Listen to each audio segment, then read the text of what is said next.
Wall Street Memes Casino, I'm fine. and Sportsbook. This is KUGAN CASSIUS for IFLTV. I'm joined by footballer, target man, talisman, striker, Eddie Hearn. Do you know what? I will say one thing, yeah?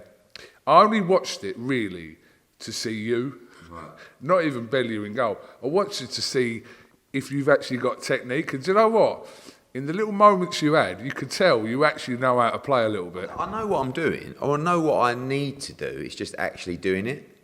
I felt a bit offended because when I came into the office, a few people from the office went.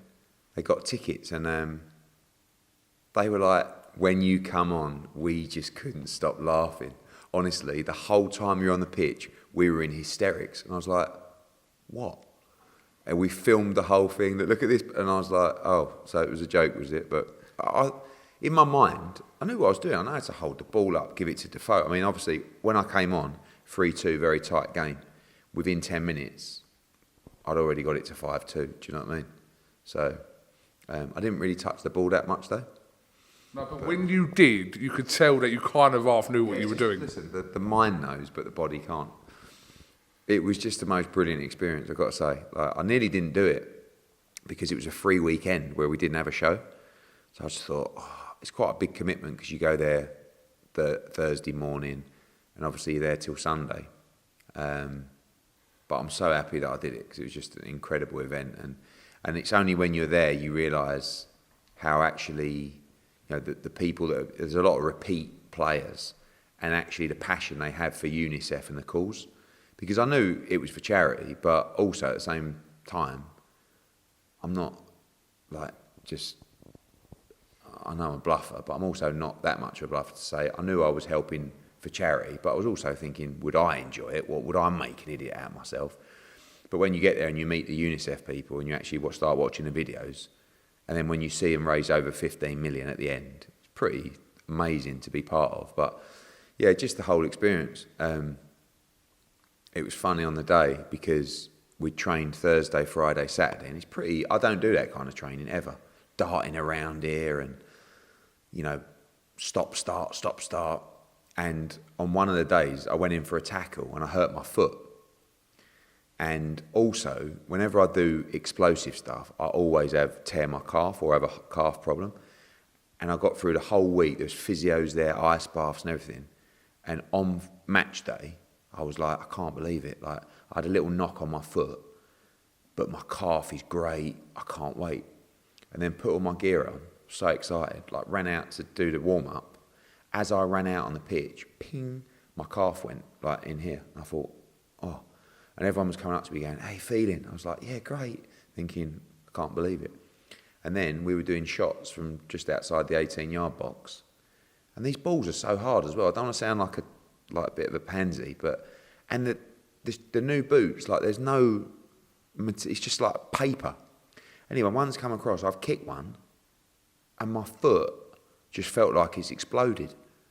And I'm like, I've broken my foot. And Sam Thompson came up to me, who, by the way, is one of the funniest blokes I've ever met. And he's like, how you feeling, mate? How you feeling, mate? I went, I think I've broken my foot. He went, how? I went, I just kicked a ball. And he was like, so when I went out there, I was actually in agony, but it's such a buzz that at the time you don't really feel anything. And after, I could hardly walk. But it's what us warriors do, mate. And yeah, it was one of the best experiences of my life, honestly.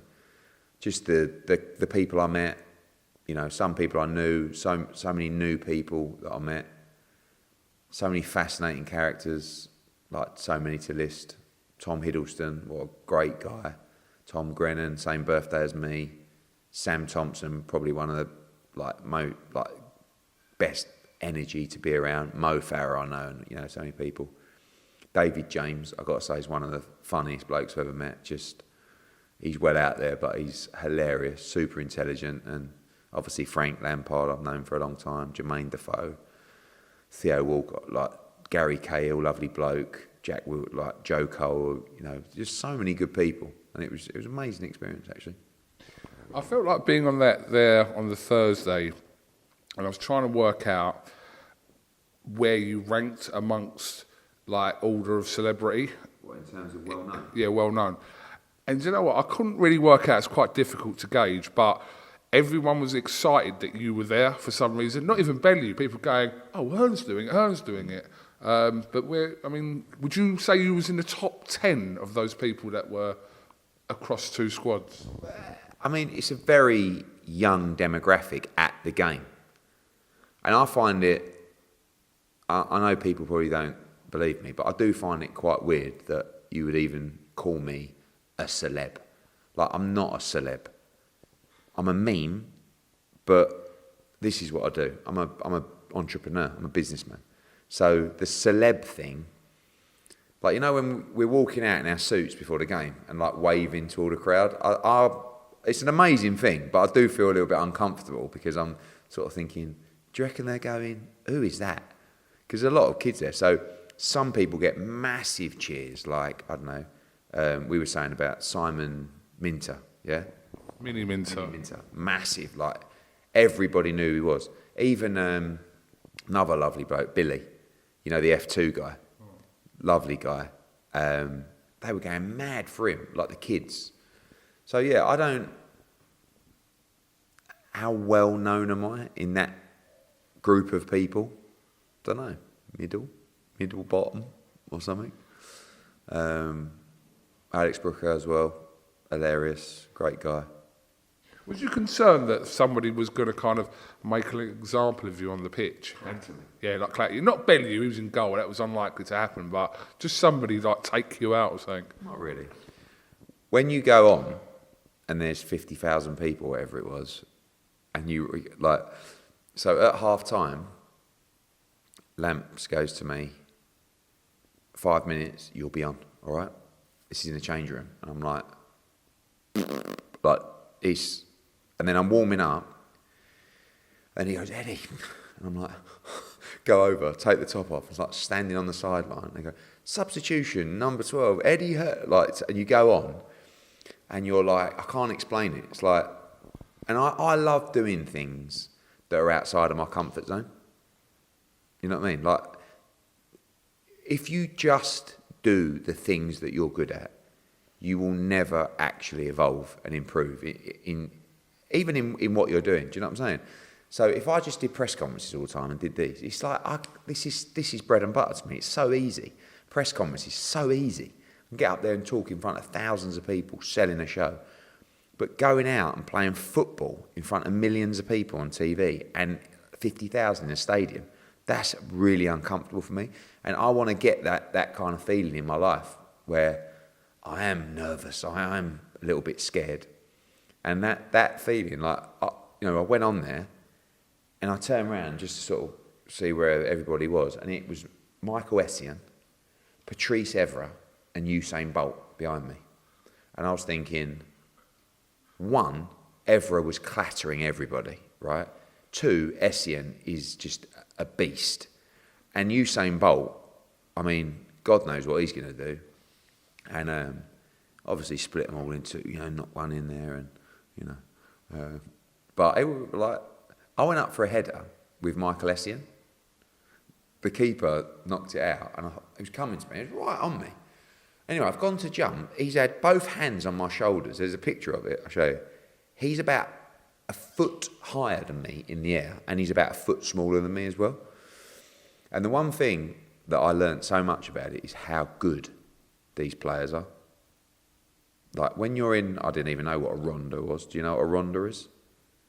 It's in the practice. So it's like basically like one touch in a square and you've got two in the middle closing you down. And they're just like ping, ping, ping, ping.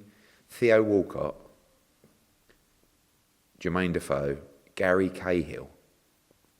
Machines. Absolute machines. And you know what was the most impressive thing of all? The goalkeepers. Mate, even David James, he's 53. Seeing him go down, get up, ping one round the corner. Bellew done well to me. To be fair, Paddy McGuinness did really well as well. I've got to say, when I was watching Bellew on the training camp, like they're pinging him at him from like Eden Hazard, Evra, like all, and he's pinging him around the corner. He got right involved. He did Bellew. He's actually not bad. it's a horrible position to play in a game like that in goal. Yeah, so just had a brilliant time, and I said to the guys at Socceraid, probably the best run event I've ever been a part of, and I shouldn't really say that because we do a lot of them, but incredible, and yeah, back to the day job. Stephen Bartlett I was quite surprised. Yeah. Came on, scored within a couple of minutes. Yeah, he had a hamstring injury last year, and he was very careful during the whole camp. He came on with me, and he was rapid, great finish. Yeah, he takes it super seriously. He's a preparation man. You know, like everything's absolutely spot on with his sleep and his rest and all that kind of stuff. But yeah, he's another great guy, and yeah, I honestly had an amazing time. Amazing time. Where does the trophy go? Who gets that? Not sure. We all got a medal, which was very nice. Have you got yours? No, I gave it to my daughter. Yeah. But no one actually keeps the trophy? The captain or? It's quite funny because I actually felt that Frank Lampard and Harry, but more Frank, he seemed quite not nervous, but like really in the change room. It wasn't like, oh, this is going to be hilarious, lads. Oh, it was like, I can't tell you how serious it was. Right, we're going to get in there. Frank's, this is the lineup, and Harry's there. Right, what are you doing? Fucking no, we're England. Right, this is what it was like. We're England. We don't fuck about. I was like, yes. Everyone's on their feet. So it was, yeah. Oh, I had such an amazing time, honestly. And like now after, there's a WhatsApp group for the England team, and everyone's just putting in the most like amazing messages about their experience, and what it meant to everybody, the whole experience.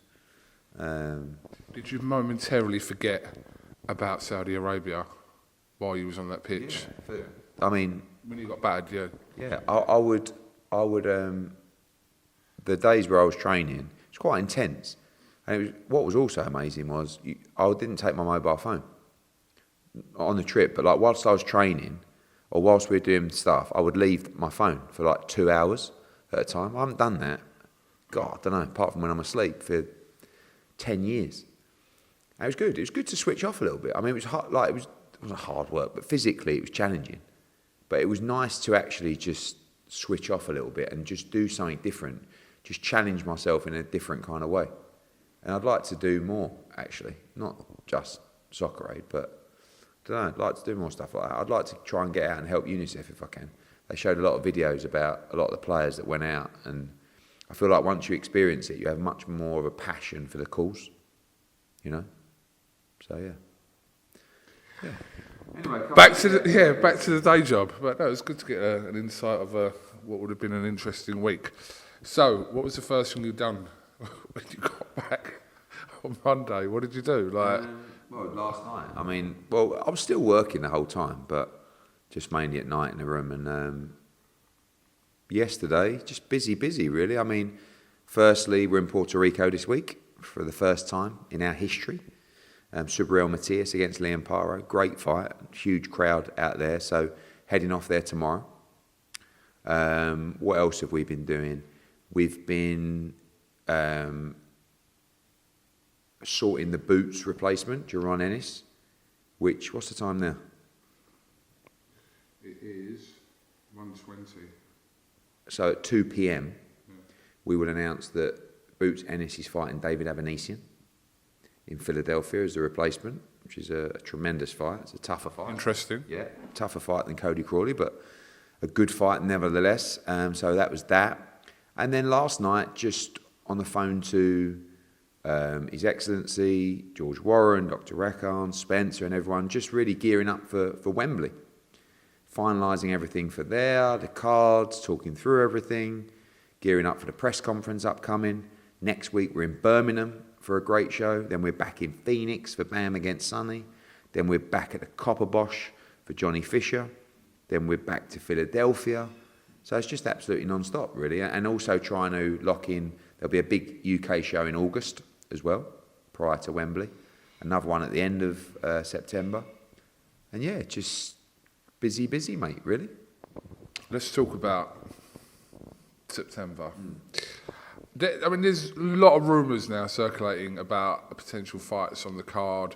I know you're not going to tell me anything, but there are rumours of like Inoue and Wardley Clark 2, and it looks to be Eubank Shiraz. Are you going to make any comment on potential fights on that card? I think that, firstly, it's a Riyadh season show, so I will let His Excellency announce all the fights. Some of the fights you mentioned there have been discussed. Some of them aren't happening. I mean, I don't think he'll mind me saying that Inoue is not fighting at Wembley. But, you know, the plan would definitely be to see him in a Riyadh season event somewhere. And then the other fights will be announced at the press conference on 26th of June. The card will be spectacular, like you've never seen before. You know, and we also have to finalise AJ's fight as well. You know, I know a lot of people are talking about the Daniel Dubois fight. Obviously, we have to see what sits with the IBF. Lots of other things as well. But obviously, it's our intention that AJ headlines that card at Wembley Stadium. And if we can get it for the IBF world title, and if it can be against Dubois in an all-British clash, be absolutely huge. So this week is just about finalising that as well, and the entire undercard. Obviously, you've got August 3rd coming up in Los Angeles, which will go on sale very soon. Random fight being added to that card with Jared Anderson and Martin McCauley. I've got to be honest with you, like, big respect to Jared Anderson. That is, if Martin McCauley is in shape in that fight, that is a very tough fight for Jared Anderson. I actually was shocked that he took that fight. So he's obviously, his team and everyone believe in him. Because as well, Bacoli's not the biggest name in the world. You know, one of his problems is he's really good, but he doesn't have the profile to make it worthwhile beating him. So well done, Jared Anderson. I mean, if you win that fight, you're a serious heavyweight.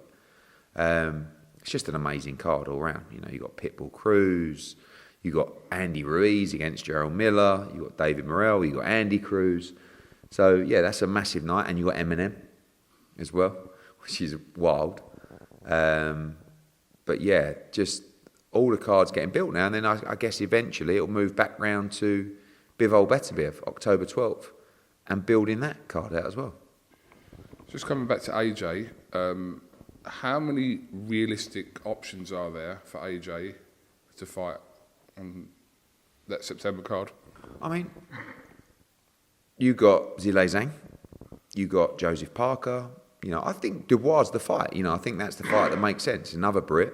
But at the same time, obviously, we have our agreements in place with Seller and His Excellency. And, you know, we want to see how the fights look, what titles are on the line, what opportunities present itself after. And we're all full steam ahead to obviously get that done in preparation for the announcement on June 26th. In any of the talks for any of these Riyadh season cards, has Deontay Wilder been mentioned? Because his situation isn't clear in terms of what he's going to do from himself, but has his name been mentioned on any of these potential upcoming cards? No, I mean, when he boxed Zhang, I think that His Excellency was excited by the potential opportunity, if Wilder was to win that fight, for him to come back and fight Anthony Joshua.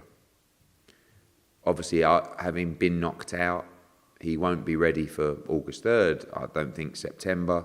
And I don't know what he's going to do.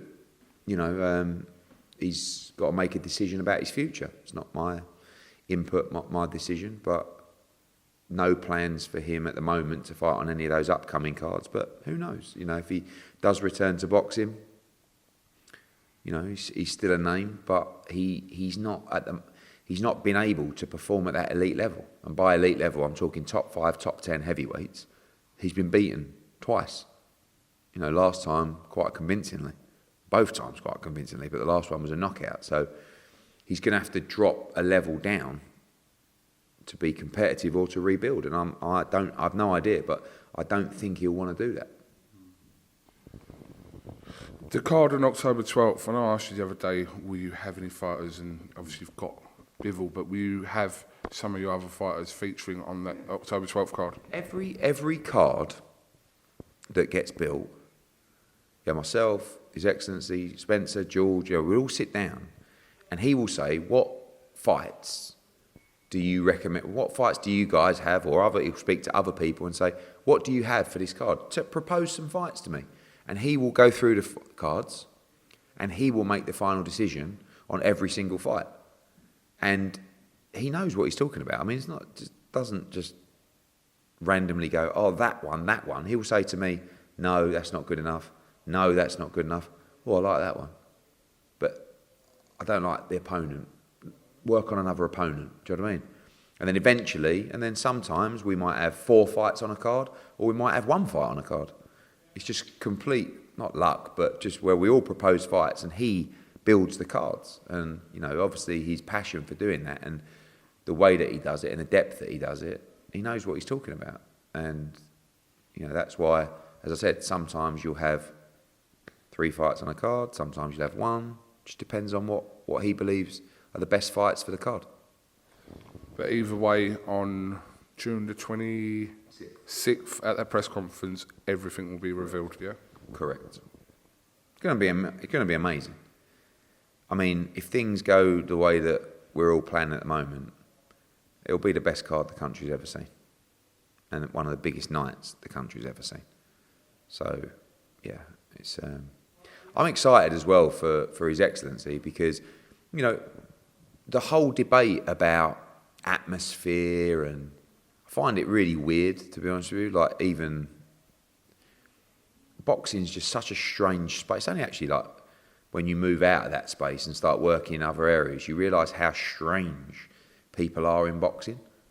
I talked to you about the ha-ha merchants, right? It's really weird that we just can't all champion each other and just, I don't know. It's got to be like, well, yeah, that's a joke. Well, that's a joke, that is. And why are they doing that? And ha, like that. It's like, rather than, what a time for boxing right now.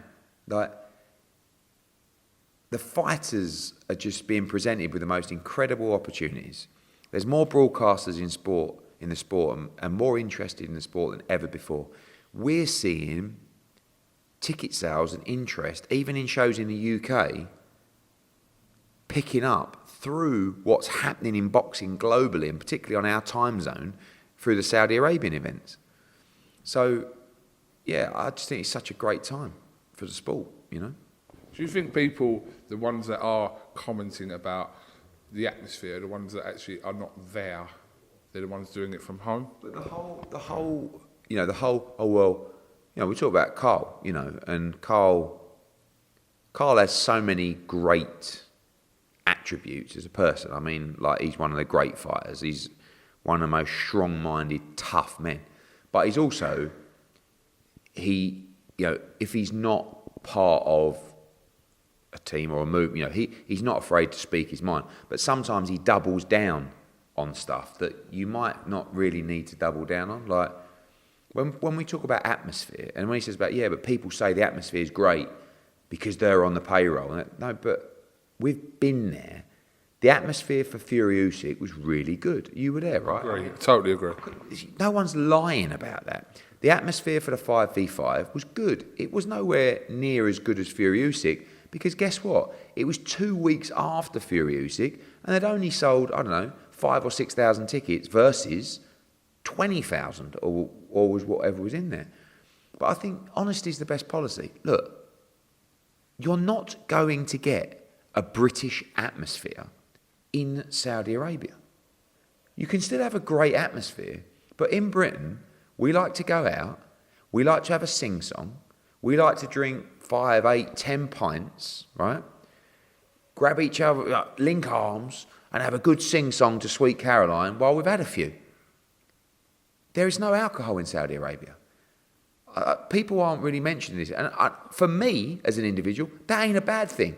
But if you want a raucous, but without alcohol, it's not going to happen. Now, you can still have a fantastic atmosphere that's energised through great sport and a great event. But I don't know what people aren't. People should be saying more like, the atmosphere is not as good as England. Correct. It may never be. Also, understand this. It's a brand new market. Do you actually think that you can just go into a new country, educate an audience about the sport, and expect them to have the same enthusiasm, the same vigour, the same passion after a year or 2 years? No. Boxing's been around in Britain for years and years. We understand the sport. We understand the narratives. We follow, we digest, we argue, we debate, and we're passionate about the sport.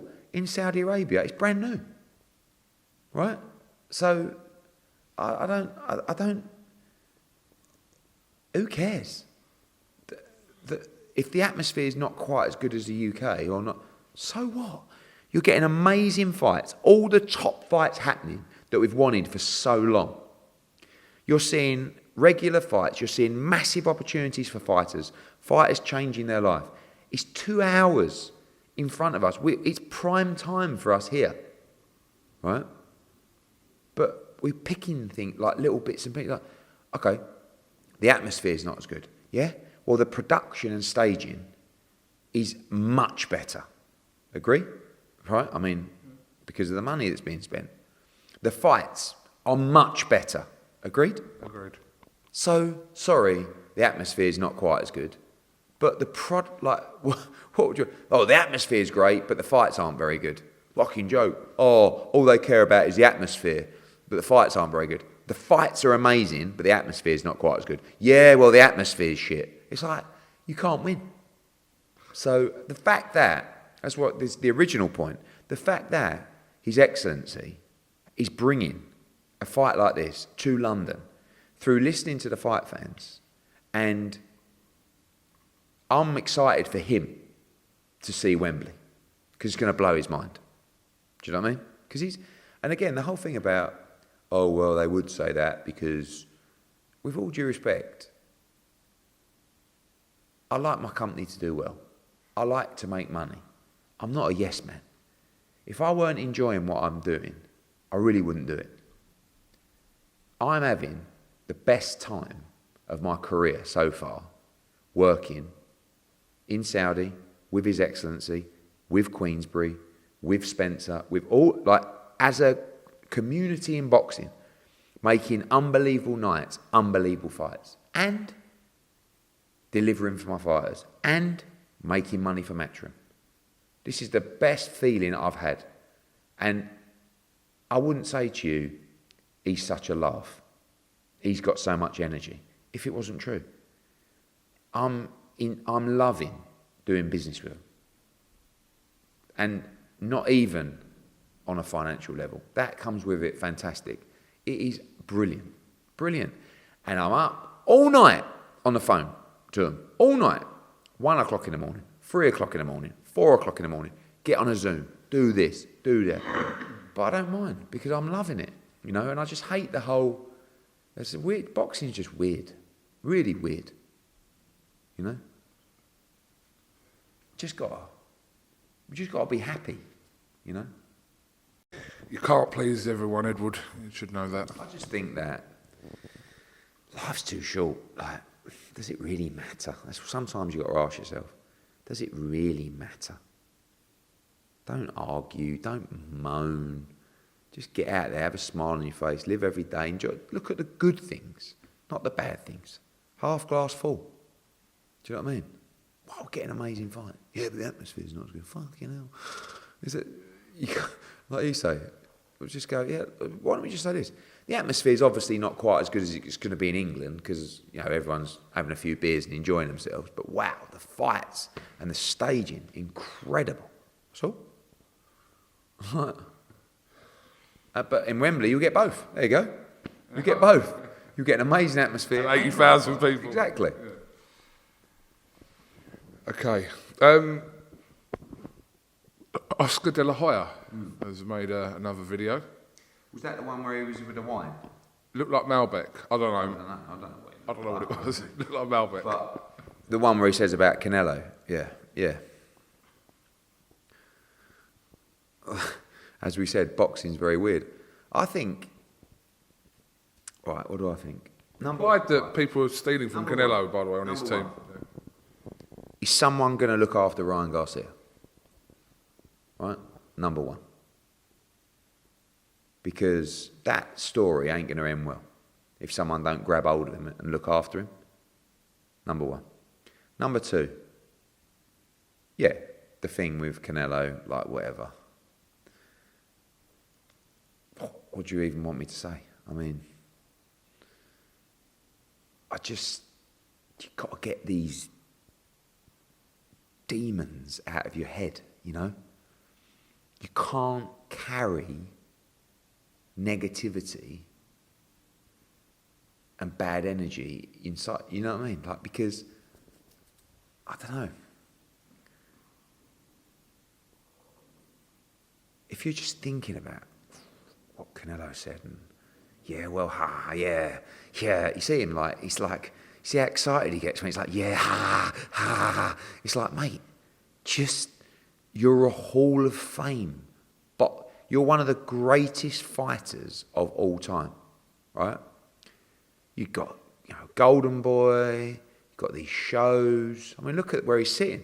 See that house overlooking the whole, whatever it was, I don't know, Vegas or LA where he's living? It's got the fire going, it's got the nice glass of wine, but inside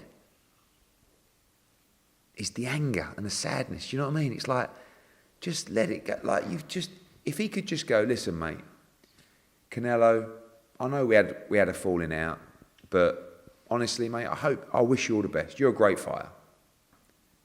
I hope you're happy. I hope life plays out for you, sweet mate. Good luck to you. Maybe I'm just, the whole Queensbury thing, maybe it's just made me realise that, but that was really, when I look back, at the time I wasn't really thinking, the aggravation, but I've noticed now that aggravation's gone. It hasn't made me less competitive, by the way. I mean, it's made your videos a little bit more boring, but it's just such a better place to be in your life when you just like, you imagine me going, right, film a video, right, I'm going to sit here now, right, yeah, and then doing a video like that, and then posting it and going, yeah, see how they like that? Like, that's how I feel about it. Like, you're not going to get Canelo.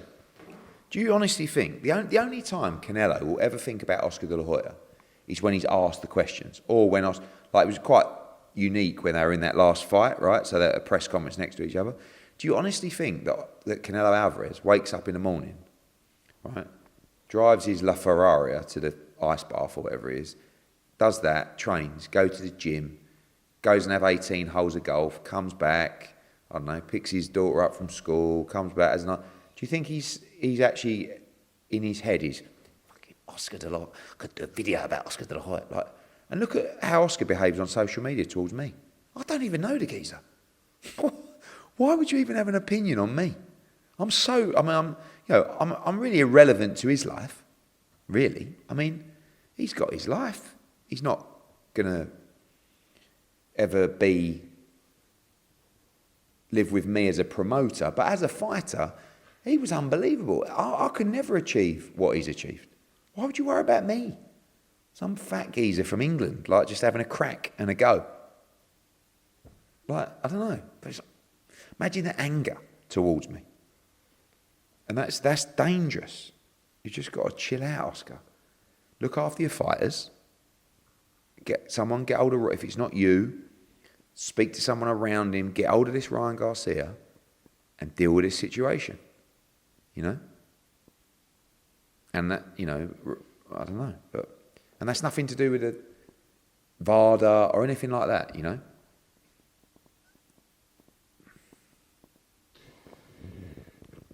Comments on social media from... I don't read it like I used to. I feel like I'm a little bit out of touch.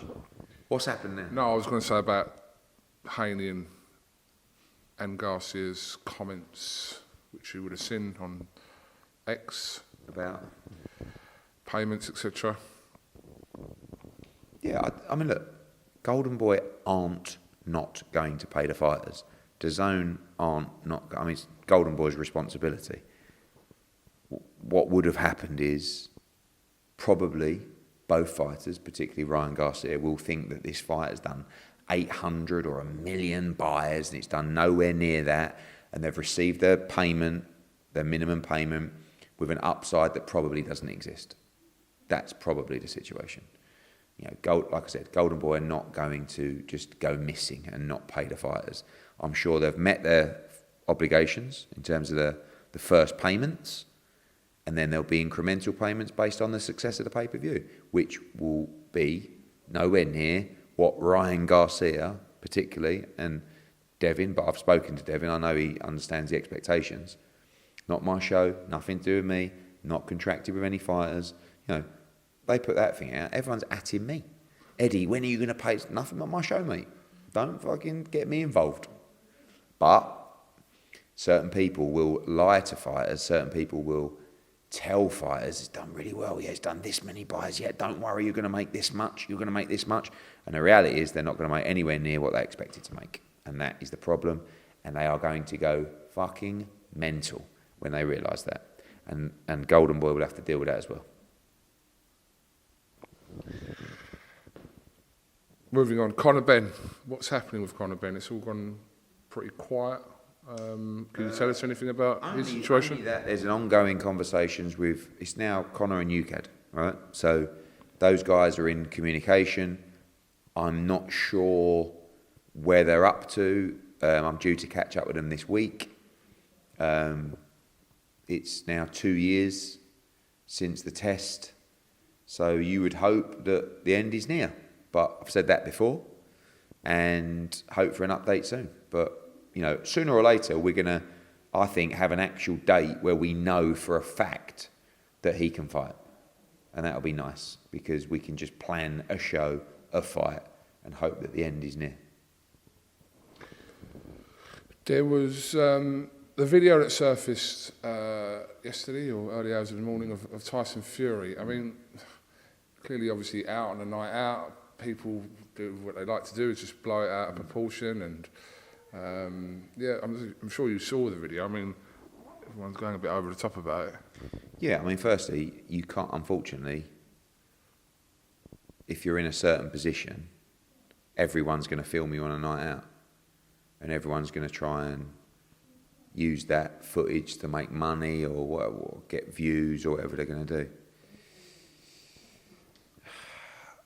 There's a couple of ways to look at it. Number one, he's just a normal bloke, what is he, 34, 33, 32, who has been training for the last 16 weeks, and now he's not training, and he's gone out, and he's had too many drinks, and we've all done it. The other way to look at it is, unfortunately, in his position, he just can't do it. Right? Doesn't mean what he's done. What's he done? He's gone out and got drunk. So what do you mean you can't do it? No, what I'm saying to you is, it doesn't mean you can't do it, but unfortunately, if you have that place in even society, but that kind of profile, obviously, if that was you or worse, or someone that no one would even mention it, they would if it was you. But you can't. What I'm saying is, it's not that you can't. It's like the reality is if you behave like that in public, the repercussions are going to be put out there. If you were just some Joe Blogs, right? But at the same time, the reality is, we don't know if he's struggling. We don't know if it was a one-off. We don't know if it's been happening like this. But he's got people around him that will help him as well. And I'm sure he just went out for a night out and had one too many. You probably find he's a bit of a lightweight, because most athletes are. Do you know what I mean? I know fighters have 2 or 3 pints of Guinness, gonzo. But, he's human, isn't he? So my thoughts are on that is, listen, he's been training for a long time, he's gone out, he's probably had one too many, and it is what it is. It definitely is what it is. When I asked you last week about what you think about what will happen on December 21st, there's a long time to go till December 21st. I'm sure you'll probably and ah as time goes on, but at the moment you're kind of seeing no way past a second Usyk win. Really? I mean, I had it 1-2 points to Usyk. So it was a close fight. And you don't know what it took out of both people.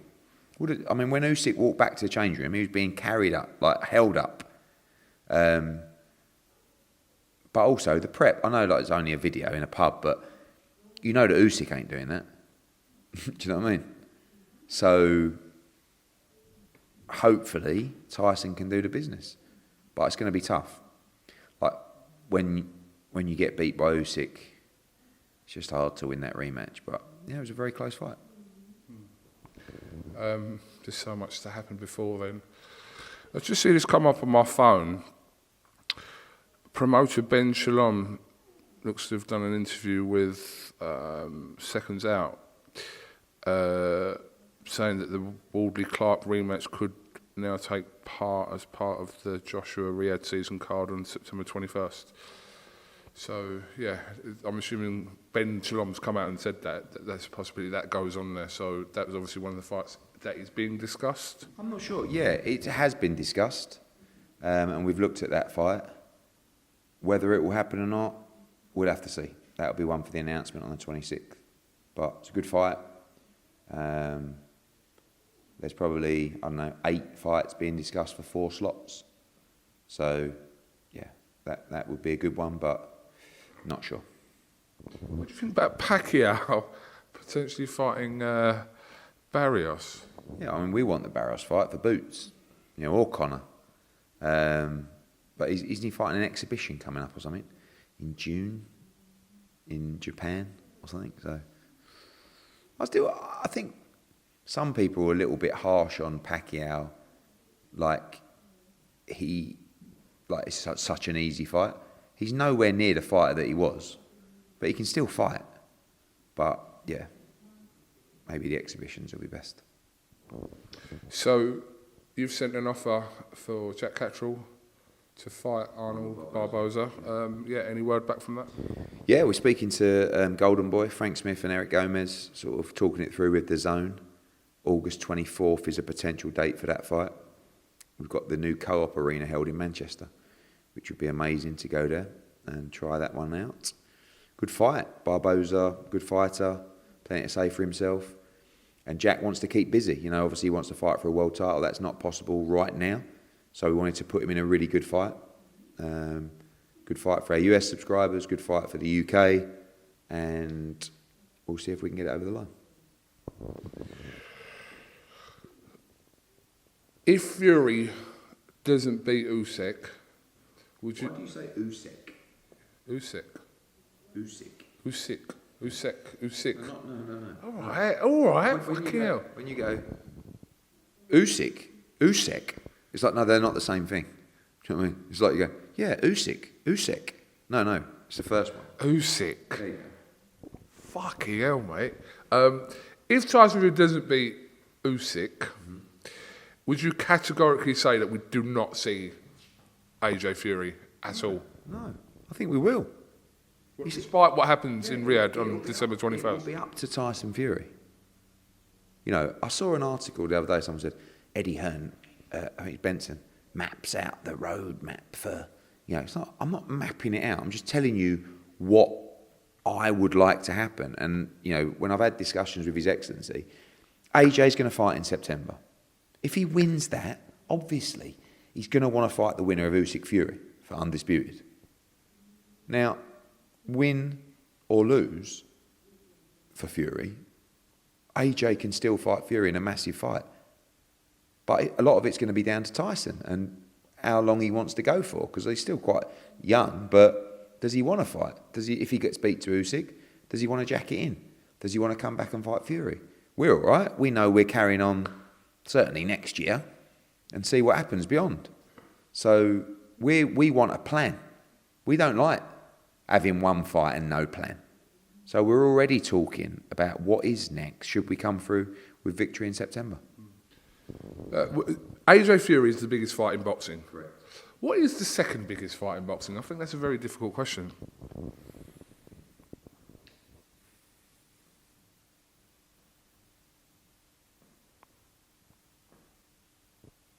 AJ Usyk, if he wins in September. Canelo Crawford. Canelo Crawford. Canelo Benavides, big fight. Boots Crawford, once we get going with Boots.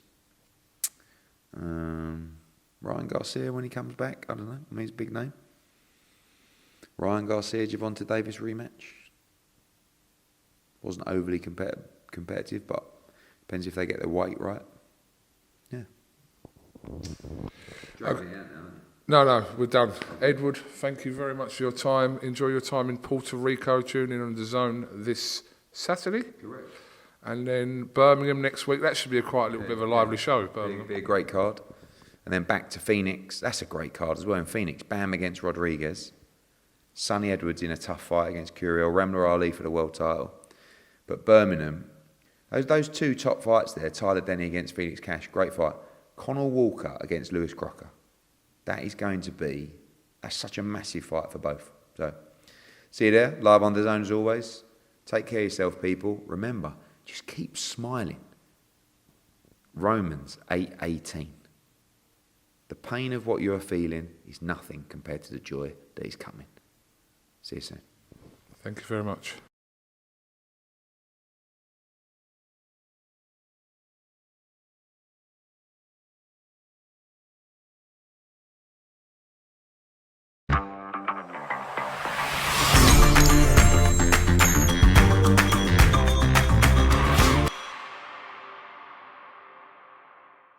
Wall Street Memes Casino, I'm fine. and Sportsbook.